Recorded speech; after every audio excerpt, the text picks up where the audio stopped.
Tafsir and prophetic biography lessons.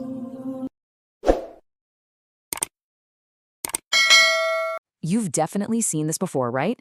Etched into buildings, woven into beautiful art, printed in books.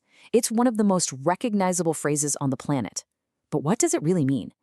Today, we're going to unpack the incredible power and depth packed into just these few Arabic words. So here it is, the basmalah. In Arabic, Bismillah, ir-Rahman, ir-Raheem. This isn't just some fancy decoration.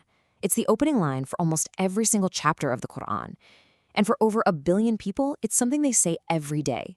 Before they eat, before they travel, before they start pretty much anything. It's everywhere. So what's the big deal? What wisdom is actually held inside these words? All right, so here's our game plan for this journey. First, we're going to break down what each word literally means.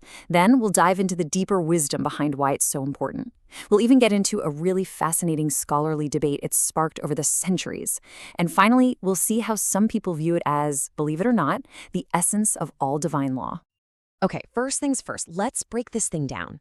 It's really easy to just hear it as one long phrase, but it's kind of like a puzzle. Each piece has its own distinct, profound meaning, and they all build on each other perfectly. The first piece of the puzzle, Bismillah. The simple translation is in the name of Allah or in the name of God, but it's so much more than that. It's really a declaration of your intention. It's like saying, okay, I'm about to do this thing, whatever it is, and I'm starting it by calling on God, asking for his help, and knowing that any good that comes from it is from him. It basically frames every single act, big or small, as an act of worship. Next up, we have ir-Rahman. This is often translated as the entirely merciful. And the key word to focus on here is entirely. We're talking about a vast, unconditional mercy that covers absolutely everything and everyone, believer or not. You know, a great way to think about it is like the sun. The sun shines on the whole world, no exceptions. That's the kind of mercy we're talking about here. And right after that, you get ir-Raheem, or the especially merciful. So you might be wondering, wait a second, if ir-Rahman is this huge universal mercy, what's this one for? Well, ir-Raheem is about a more specific, continuous kind of mercy. It's that special blessing and favor that's given to those who are actively trying to follow his guidance. To use an analogy, if ir-Rahman is the sun that shines on the whole garden, ir-Raheem is like the gardener giving special water and care to the specific plants that are trying to grow. Okay, so we've covered the what. We know what the words mean, but now for the why, and this is where it gets really fascinating. Why this phrase? Why is it the gateway, the front door to nearly every chapter of a sacred book that guides billions of lives? There's some serious wisdom at play here. You see, it's so much more than just a simple hello and welcome to the chapter. Islamic scholars say its placement is totally deliberate.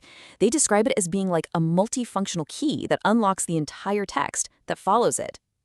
So what are these functions?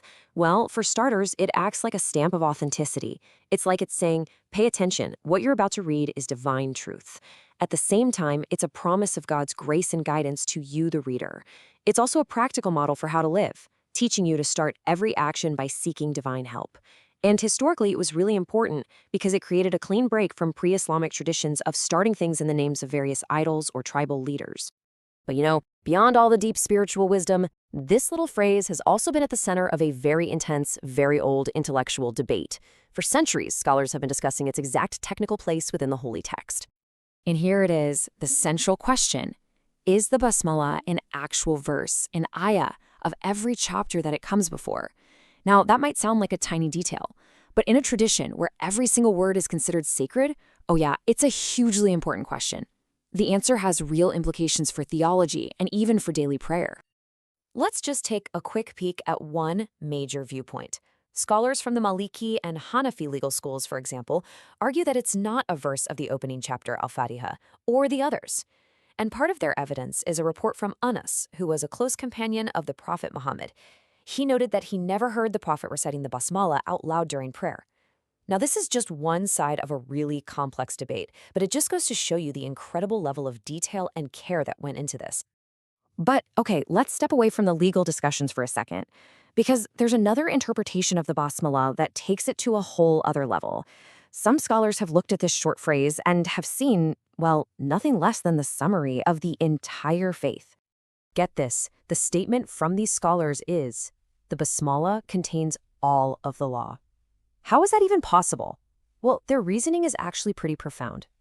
By pointing directly to God's essence, Allah, and then immediately to his most fundamental attributes of mercy, ir-Rahman and ir-Raheem, the phrase basically points to the source from which all divine law flows. It's the entire message distilled down into one pure, powerful drop. So, wow. We've gone from calligraphy to definitions to divine wisdom and all the way to a deep scholarly debate. And it all leads right back here to this simple, profound beginning, which kind of leaves us with one final thought. Knowing all of this now, that it's an appeal for help, a declaration of intent, and a reminder of universal mercy, how might consciously starting your day with this idea really change your perspective? Something to think about. Thanks for diving in with me.